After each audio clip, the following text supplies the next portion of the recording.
오늘 우리에게 주시는 하나님의 말씀은 베드로후서 3장 1절에서 7절까지 말씀입니다. 이 계시의 말씀을 통해서 하나님의 음성 들으시기를 바랍니다.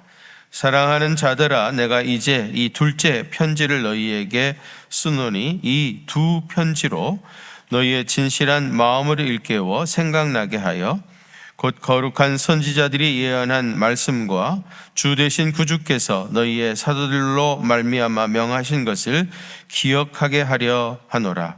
먼저 이것을 알지니 말세에 조롱하는 자들이 와서 자기의 정욕을 따라 행하며 조롱하여 이르되 주께서 강림하신다는 약속이 어디 있느냐? 조상들이 잔 후로부터 만물이 처음 창조될 때와 같이 그냥 있다 하니 이는 하늘이 옛적부터 있는 것과 땅이 물에서 나와 물로 성립된 것도 하나님의 말씀으로 된 것을 그들이 일부러 잊으려 함이로다. 이로 말미암아 그때의 세상은 물이 넘침으로 멸망하였으되 이제 하늘과 땅은 그 동일한 말씀으로 불사르기 위하여 보호하신 바 되어 경건하지 아니한 사람들의 심판과 멸망의 날까지 보존하여 두신 것이니라. 아멘. 여러분, 모든 성경은 성령의 감동으로 기록되어진 것이라고 했습니다. 성령님께서 베드로를 감동하셔서 쓰게 하신 책이 베드로전서 그리고 베드로후서입니다. 베드로전서는 주후 62년경에 그리고 베드로후서는 주후 66년경에 각각 기록되어졌다, 그렇게 얘기를 하는데요. 이 편지의 수신인들은 당시에는 소아시아라고 불렀고요, 지금은 투르키예입니다. 여기에 본도, 갈라디아, 갑바도기, 아시아, 비두니아, 이런 교회의 성도들에게 이 편지를 썼습니다. 그런데 이들 교회에 크게 두 가지 문제가 있었어요. 하나는 복음의 변질이 이루어졌습니다. 이단자들, 또 거짓 선지자들, 그들이 나타나가지고 이제 그들에게 복음을 변질시켜버린 겁니다. 그래서 복음에 대한 혼란을 가지고 있는 교인들이 적잖이 있었고요. 또 하나는 그들이 생각했던 것보다도 예수님의 재림이 자꾸 지연이 됐어요. 그들은 예수님의 재림이 굉장히 임박했다고 생각했습니다. 그런데 생각했던 것보다 훨씬 더 주의 재림이 이제 지연이 되어지니까 나중에는 주의 재림 그 자체가 아예 없다, 그런 생각을 하는 사람들도 많이 있었습니다. 이러한 상황에 있는 교인들에게 성령님께서 베드로를 영으로 감동하셔서 이 편지를 쓰게 하신 겁니다. 성령님께서 베드로를 감동하실 때 꼭 하셔야 할, 꼭 해야 할 그런 말씀이 있으니까 베드로를 영어로 감동하셨겠죠. 괜히 그냥 심심해가지고 할 일 없어서 그런 건 절대로 아니었겠죠. 성령님께서 꼭 그 시대에 베드로를 통해서 하시고자 하신 말씀이 있어서 베드로를 영어로 감동하시고, 베드로는 그 영의 감동함을 따라서 베드로전서와 베드로후서를 기록하게 되어진 겁니다. 그래서 오늘 본문 1절에 보시면 내가 이제 이 둘째 편지는 뭐겠어요? 베드로후서겠죠? 너희에게 쓰노니 이 두 편지는 뭐예요? 베드로전서 그리고 베드로후서, 이 두 편지를 쓴 목적, 이 목적을 오늘 우리 본문에서 아주 분명하게 세 가지로 얘기를 하고 있습니다. 성령님께서 베드로를 영으로 감동하셔서 이 베드로 전후서를 쓰게 하신 이유, 목적이 무엇이었는지 세 가지로 기록되어 있는데, 그 첫 번째는 진실한 양심을 일깨우기 위해서. 뭐 하기 위해서요? 진실한 양심을 일깨우기 위해서 이 두 개의 편지를 썼다는 것입니다. 여러분, 인간의 마음이라고 하는 것은 참으로 오묘하고 또 신비합니다. 인간의 마음이 분명히 있긴 있죠. 그죠? 마음이 있어요, 없어요? 분명히 있죠. 그런데 그 마음이 어디 있습니까? 우리 동양 사람들은 마음을 얘기할 때는 꼭 가슴을 이렇게 치면서 얘기하죠. 가슴을 지적하면서. 근데 사실 여기에는 두 개의 폐와 그리고 여기는 심장이 있습니다. 여기 마음이 있습니까? 서양 사람들은 마음을 얘기할 때는 항상 머리를 가리켜요. 아마 그들은 마음이 하는 기능은 사고하는 거, 생각하는 거, 그런 것이라고 기억하는 것 같아요. 우리는 마음은 느끼는 거. 그래서 아마 가슴을 이렇게 두드리는 것일 것입니다. 사실 머리 꼭대기에서부터 발끝까지 MRI를 촬영을 해도 마음은 나오지 않습니다. 그죠? MRI 상에는 분명히 없는 게 마음이에요. 그러나 확실히 있는 게 뭐죠? 마음입니다. MRI로도 나오지 않는 마음이 분명히 있어요. 마음이 어디 있는지 모를 뿐만 아니라 사실은 내 자신도 내 마음을 알지 못해요. 그런 유행가가 있었나요? 나도 내 마음을 모르는데 네가 내 마음을 어떻게 아냐? 아직 그렇죠. 나도 내 마음을 몰라, 진짜. 나도 내 마음이 어디 있는지, 내 마음이 왜 이렇게 돌아가는지, 왜 이런 생각을 갖고 있는지, 나도 내 마음을 모르는데 네가 어떻게 내 마음을 알겠어? 우리가 다른 사람 마음을 어떻게 이해할 수 있겠습니까? 사실 여러분, 이 마음이라고 하는 것이 내 속에서 얼마나 요동을 치고 있는지 종잡을 수가 없습니다. 어제까지는 그렇게 좋아 보였던 것이 오늘은 갑자기 시시하게 느껴지기도 하고요. 그렇게 하면 안 된다는 걸 분명히 알아요. 그런데 그것을 하고 있는 나는 도대체 뭡니까? 그렇게 하면 안 된다는 걸 모르는 것도 아니고 분명히 알고 있는데 그걸 하고 있는 나는 도대체 뭐예요? 이런 것들이 다 우리 마음속에서 일어나고 있는 현상들인데요. 이런 것들이 합리적으로 설명이 되어지고 이해가 됩니까? 그러니까 오묘하고 신비하다고 할 수밖에 없는 겁니다. 사람의 마음은 단순하게 한두 가지 요소로 되어 있는 게 아니라 아주 복잡하게 뒤엉켜 있습니다. 그 속에는 폭발하는 분노 같은 것도 있고요. 또 의심하는 거, 불안해하는 거, 또 그런 거 하면 궁휼히 여기는 마음, 또 잘못하면 후회할 줄도 알고요. 어린이 같은 순전한 마음이 있기도 하고요. 또 어떤 경우에는 능구렁이 같은 그런 마음도 있습니다. 아주 복잡하게 뒤엉켜져 있는 것이 우리의 마음입니다. 온갖 종류의 것들이 다 함께 들어가 있는 것이 마음이에요. 예를 들어 가지고요. 맛있는 음식을 보면은 무슨 생각이 들어요? 배 터지게 먹어야 되겠다. 한번 마음껏 좀 한번 먹어봐야 되겠다. 이제 그런 생각이 드는 것도 사실이죠. 근데 또 한편으로는 다이어트 해야 되는데 그런 생각도 들죠. 배 터지게 먹고 싶다는 그런 마음의 생각도 있는가 하면은 다이어트 해야 되는데 이런 생각도 있어요. 어떻게 보면 정반대의 생각이잖아요. 이것이 내 안에서 싸우는 거예요. 갈등을 일으키는 겁니다. 그러다가 이기는 쪽으로 내 행동이 따라가게 되어지죠. 나의 행동은 내 마음에서 일어나고 있는 갈등과 분쟁, 거기서 이기는 쪽을 내가 따라 행하게 되어 있습니다. 그런데 여러분, 이 마음 때문에 하나님을 섬기는데 방해를 받는 경우들이 종종 있어요. 아주 신실하고 또 충성스럽게 교회를 섬기던 사람인데요, 무슨 바람이 불었는지 갑자기 싸늘해지고 또 식어버리고 열정을 상실해버리는 경우들도 있을 수가 있어요. 오늘 보면 1절 하반절에 보면 이 두 편지로 너희의 진실한 마음을 일깨워 생각나게 하여 그랬어요. 베드로가 소아시아 교인들에게 편지를 쓴 이유는 그들 속에 있는 진실한 마음을 다시 일깨워서 하나님을 잘 섬기도록 이 편지를 쓴 겁니다. 왜냐하면 그들이 지금 마음이 세상에 무엇에 눌려 있거나 가려져 가지고 정상적으로 작동을 하고 있지 않기 때문입니다. 우리가 종종 양심에 호소합니다, 그런 얘기하죠. 양심이 제대로 작동하지 않는 상태라는 겁니다.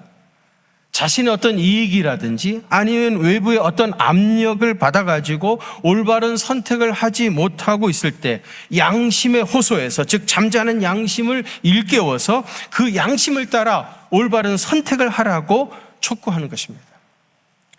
올바른 양심이 나의 행동을 지배해야 하는데 양심이 제 기능을 제대로 하지 못하면 죽은 양심 혹은 화인 맞은 양심이라 그렇게 말하는 겁니다. 베드로는 거짓 교사들의 잘못된 가르침을 따라서 진리를 떠났거나 혹은 혼란을 겪고 있는 신자들에게 다시 진실한 양심이 깨어나야 한다. 그 진실한 양심을 따라 살아가야 한다. 그 진실한 양심으로 하나님을 섬겨야 된다. 그렇게 편지한 것입니다. 여러분의 양심은 지금 제대로 정상적으로 작동을 하고 있는 것 같습니까? 여러분의 양심이 지금 여러분들의 행동을 지배하고 있습니까?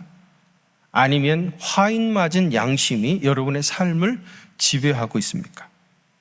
하늘을 우러러 부끄러움이 없는 삶을 살 수 있도록 내 속의 양심이 정상적인 기능을 발휘할 수 있어야 할 것입니다. 여러분, 베드로가 베드로 전후서를 쓴 첫 번째 이유가 뭡니까? 세상에서 진실한 양심을 따라 산 사람이 되시라고. 우리 그리스도인들은 세상에서 양심에 부끄러운 일을 하면 안 된다고, 모든 것을 다 알고 계시는 하나님 앞에서 손바닥으로 하늘을 가리는 것 같은 그런 짓을 하지 말라고 베드로는 이 편지를 썼던 겁니다. 여러분 바른 양심을 따라 주님을 제대로 섬기는 믿음의 사람 되시기를 바랍니다. 두 번째로는요, 진리의 말씀을 기억하기 위해서 이 편지를 썼어요.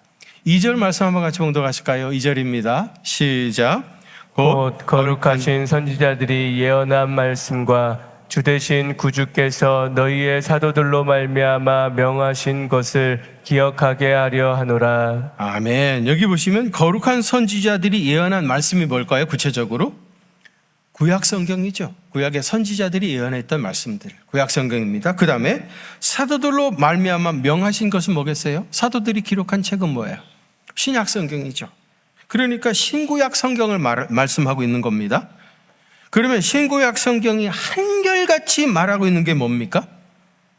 예수님이 구주시라는 것을 증언하고 있어요. 그래서 예수님을 주 대신 구주께서라고 묘사했던 겁니다.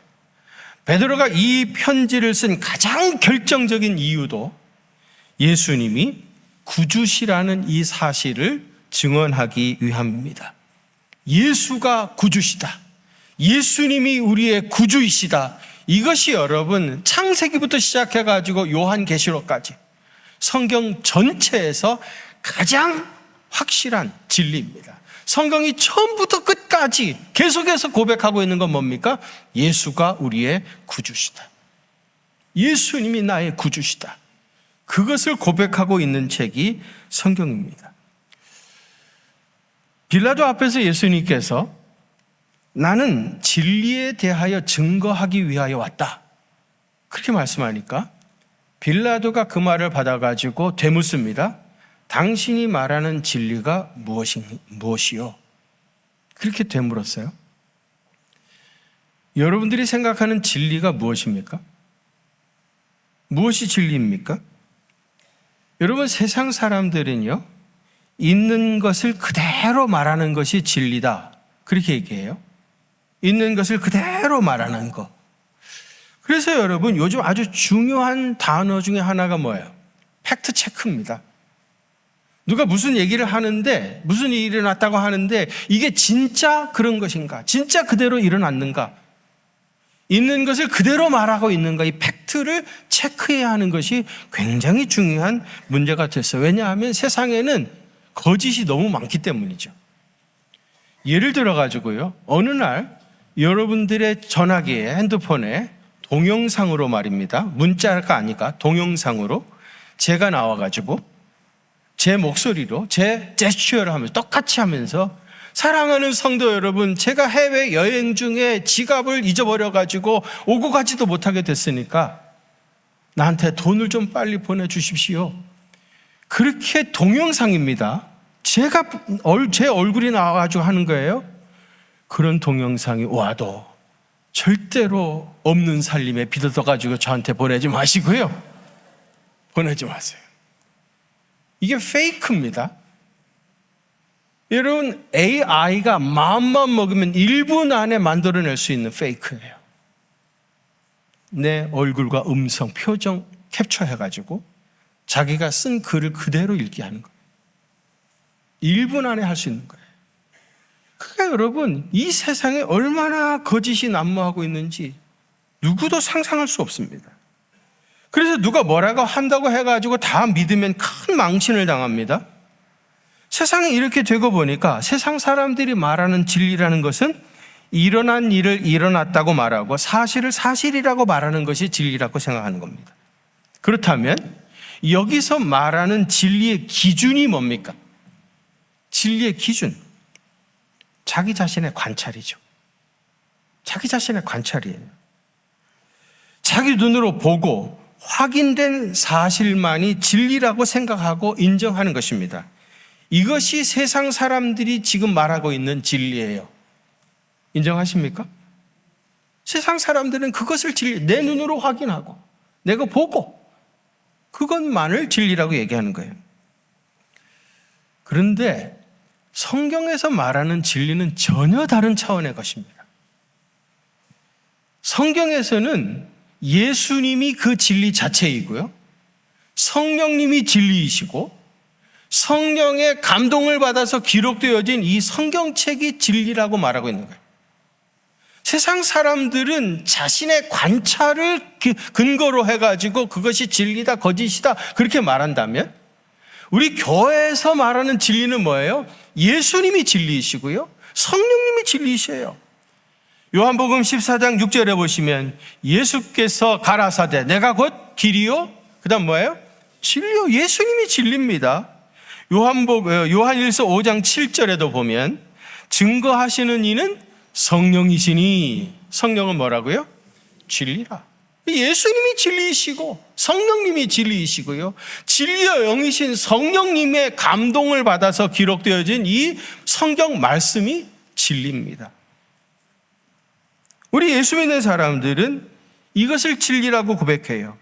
우리가 진리라는 명목으로 다른 사람을 정죄하거나 판단했다면 그것은 우리가 세상의 진리를 판단의 기준으로 삼고 있다 하는 그런 증거입니다. 세상의 진리라고 하는 것은 자신의 관찰로부터 온 것이기 때문에 항상 기다 아니다, 이랬다 저랬다 달래들 수밖에 없고, 자기가 본 것, 자기가 판단한 걸 가지고 맞다 틀리다 하면서 정죄하기도 하고 판단하기도 하는 것이에요. 그 여러분, 무슨 진리라고 하는 이름으로 맞다 틀리다 정죄하고 그런다면 이미 우리는 세상의 진리라고 하는 그 가치관 속에 지금 갇혀 있다, 거기에 머물러 있다, 그런 얘기입니다. 21세기에는 건강에 대한 관심이 매우 높아질 거다, 그런 얘기들을 했죠. 정말 세상에 그렇게 되어져 가고 있습니다. 그런데 여러분, 무엇이 건강이고 어떻게 해야 건강하게 살 수 있습니까? 그런데 문제는 사람마다 건강에 대한 해석과 답이 다 다른 겁니다. 때로는 정반대 얘기를 하는 거예요. 어떤 것이 맞는지 어떤 것이 틀린 것인지 판단하기가 참으로 어려워요. 그래서 끊임없이 논쟁이 일어납니다. 이것이 세상이 말하는 진리입니다. 우리 예수 믿는 사람들은 이런 세상의 진리라고 하는 영역이나 그 한계를 벗어나야 합니다. 우리가 말하는 진리는 뭐예요? 예수님이 진리이시고, 아멘이십니까? 성령님이 진리이시고요, 아멘이세요? 성령의 감동함으로 기록되어진 성경 말씀이 영원한 진리입니다. 그리고 누가 뭐라고 한다 할지라도 이 진리의 말씀 그대로 세상은 이루어질 것입니다. 그것이 아무리 이해가 되지 아니하고 해석이 되지 않는다 할지라도, 납득이 되지 않는다 할지라도, 누가 뭐라고 해도 성경의 그 말씀대로 결국은 세상은 되어져 갈 것입니다. 이 진리를 바로 알라, 이 진리의 말씀 위에 굳건히 서라고 베드로는 성령의 감동함을 받아 이 편지를 쓴 겁니다. 마지막 세 번째로는 종말의 날이 가까이 왔음을 알게 하기 위해서 이 편지를 쓴 거예요. 뭐를 알게 하기 위해서요? 종말의 날이 임박했다, 가까이 왔다 하는 것을 알게 하기 위해서 이 두 개의 편지를 쓴 거예요. 뭐 잘 아시는 이야기지만은요, 하루살이하고 메뚜기하고 만나가지고 하루 종일 재밌게 놀았어요. 저녁이 되니까 메뚜기가 하루살이한테 그랬답니다. 하루살이야, 내일도 우리 만나서 또 재밌게 놀자. 그러니까 하루살이가 내일이 뭔데? 그렇게 물어. 내일이 뭔데? 그래서 메뚜기가 하루살이한테 내일을 설명합니다. 한번 들어보세요. 얼마나 잘 설명하는지 몰라요. 조금 있으면 해가 질 것이고, 그리고 날이 어두워지면 밤하늘에 별들이 아름답게 빛날 거야. 그리고 긴 밤을 지나고 나면은 아침에 동쪽에서 해가 떠오르면서 내일이라고 하는 것이 우리에게 와. 이보다 더 잘 설명할 수 있습니까?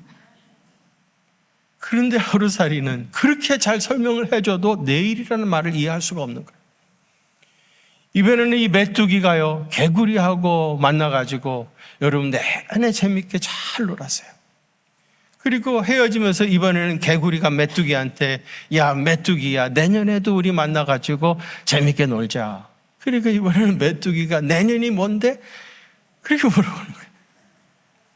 그 개구리가 이 메뚜기 붙잡고 내년을 설명합니다. 한번 들어보세요. 얼마나 설명을 잘했는지 몰라요. 이제 곧 겨울이 되면 눈이 하얗게 내릴 거야. 온 세상이 눈으로 다 덮이고 땅이 꽁꽁 얼어붙어. 우리는 땅 속에 들어가서 긴 겨울잠을 자고 일어나면 이제 봄이 와서 눈들이 녹고 그리고 내년이라고 하는 것이 우리에게 다가오는 것이야.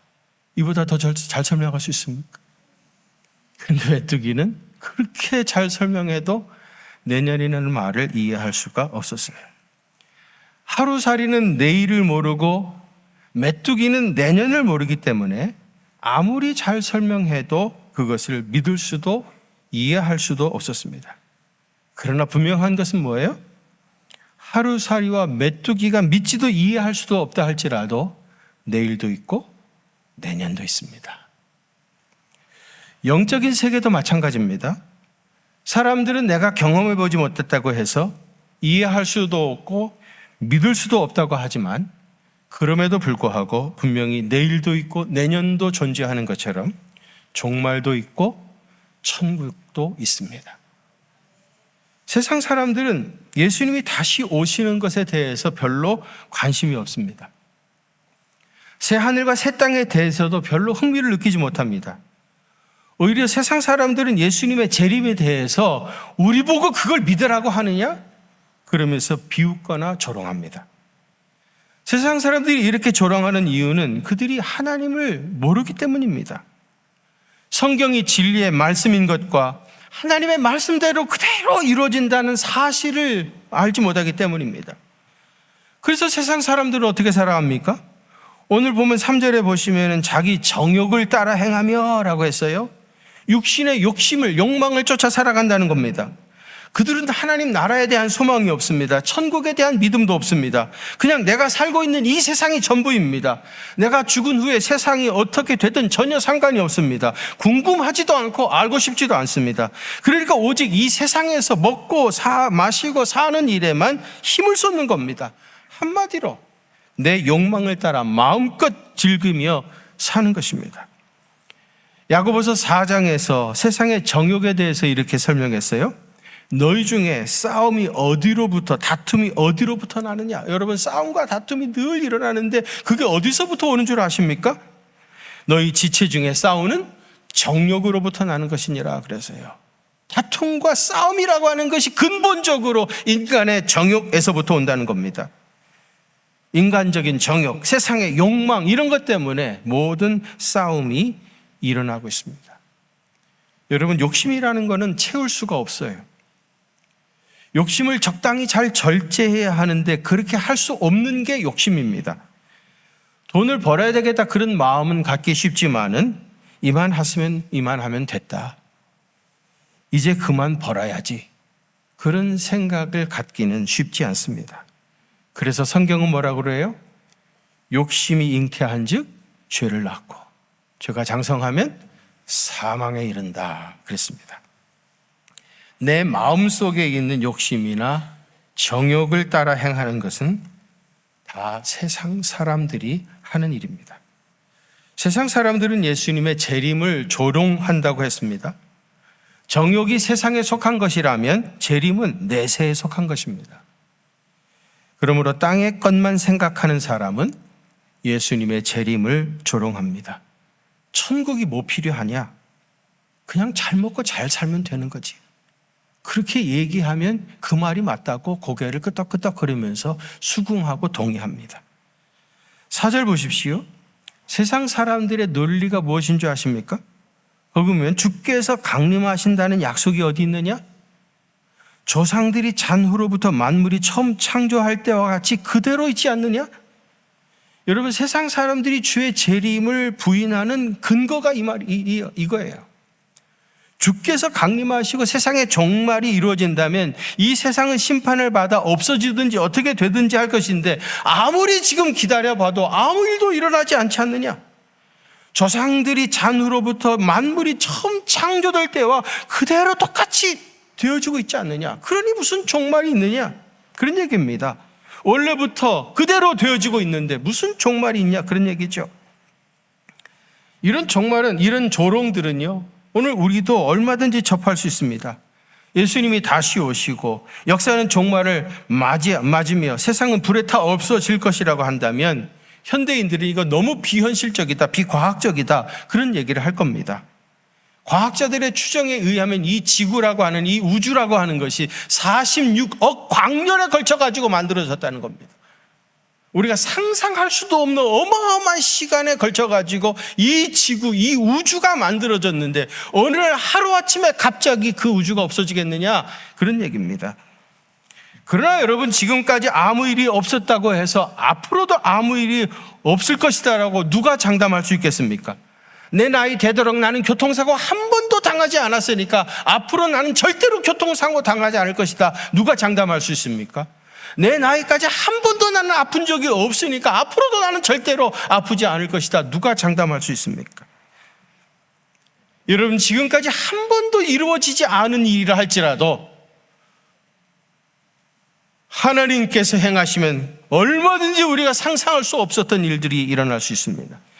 소아시아 성도들 중에도 예수님의 재림이 생각했던 것보다 지연이 되니까 주의 재림 그 자체를 의심하는 사람들이 있었던 겁니다. 그러나 주의 재림은 분명한 사실입니다. 왜요? 예수님께서 직접 말씀하셨습니다. 그때에 땅의 모든 족속이 통곡하며 그들이 인자가 구름을 타고 능력과 큰 영광으로 오는 것을 보리라. 예수님이 직접 구름을 타고 큰 능력과 영광으로 오는 것을 보리라. 예수님이 승천하실 때 그 곁에 있던 천사들이 그 광경을 보면서 고백했습니다. 너희 가운데 하늘로 올려지신 이 예수는, 지금 너희가 보는 대로 하늘로 올라가고 있지 않느냐, 이 예수님은 하늘로 가심 그대로, 너희가 본 그대로 다시 오시리라. 천사들이 증언했습니다. 사도들이 말입니다, 이 예수님의 말씀과 천사의 증언을 듣고 자기 목숨을 걸고 예수님이 다시 오신다고 이 복음을 외쳤습니다. 그러다 결국 그들은 다 순교의 제물이 됐어요. 사도들이 자기 목숨을 바쳐 외쳤던 것이 다시 오실 우리 주님에 대한 이야기입니다. 역사에서 배우지 못한 민족에게는 미래가 없다는 말이 있습니다. 하나님께서 호세아 선지자를 통해서 내 백성이 지식이 없음으로 망하는도다 그랬어요. 여기서 말하는 지식이라고 하는 게 뭐예요? 하나님이 역사를 통해서 보여주셨는데, 다 알게 하셨는데 그것을 깨닫지 못하는 자는 망한다는 것입니다. 하나님께서 노아 때 물로 세상을 심판하는 것을 보고도 세상 마지막 날에 불로 세상을 심판하실 것을 알지 못하는 사람은 망한다는 것입니다. 여러분, 성경은 약속의 책입니다. 그래서 신약, 구약 그렇게 말하는 거 아닙니까? 성경의 약속대로 예수님은 인간의 몸을 입으시고 이 땅에 오셨고, 성경의 약속대로 예수님은 십자가에 달려 돌아가셨고, 성경의 약속대로 예수님은 3일 만에 부활하셨고, 성경의 약속대로 예수님은 승천하셨고요, 성경의 약속대로 역사의 언젠가 우리 주님은 다시 가신 모습 그대로 오실 것입니다.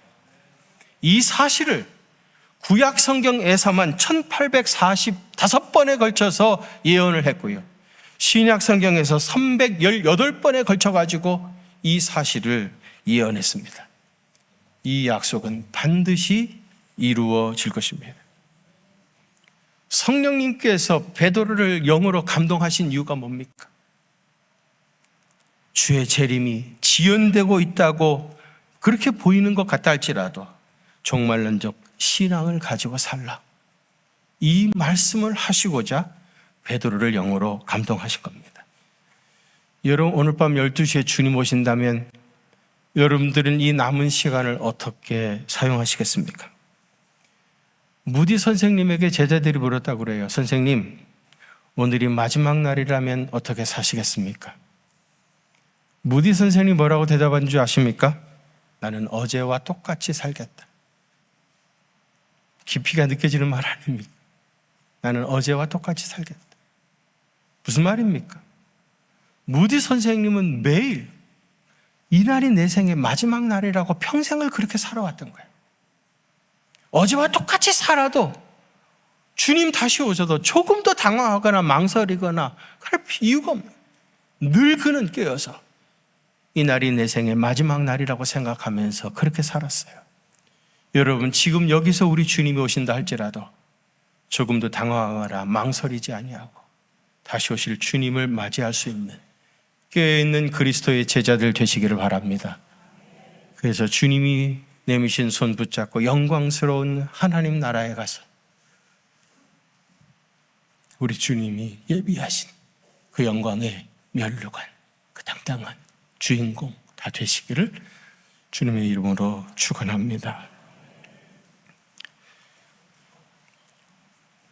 베드로를 성령으로 감동하셔서 이 베드로 전서와 베드로 후서를 쓰게 하신 그 하나님의 이유, 그 목적을 피가 외치는 것 같이, 피가 맺히는 것 같은 외침으로 들려주셨던 이 귀한 말씀을 묵상케 하시니 감사합니다.